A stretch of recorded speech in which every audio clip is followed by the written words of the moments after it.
மணி ஏழு ஏழு இருக்கா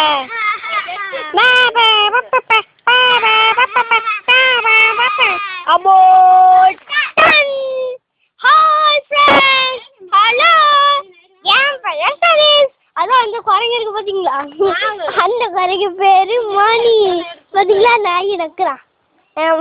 குரங்கு பக்கத்துல செம்பு இருக்கு, அதுக்கு பக்கத்துல சிட்டி இருக்கா, அதுக்கு பக்கத்துல ராஜீவ் சங்கர் இருக்கா, அது சிட்டி இருக்கா, அடுத்து வேப்பமரம் இருக்கு.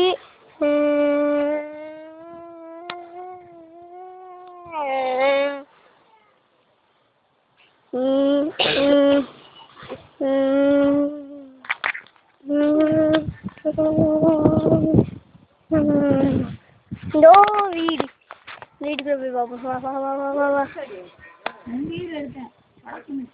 சித்தி வீட்டுக்குள்ள தூங்கிட்டு இருக்கா. சித்தி வீட்டுக்குள்ள தூங்கிட்டு இருக்கா. சித்தி இந்த தெரியுது பாத்தீங்களா வீடியோ இல்லைங்க. டாட்டா.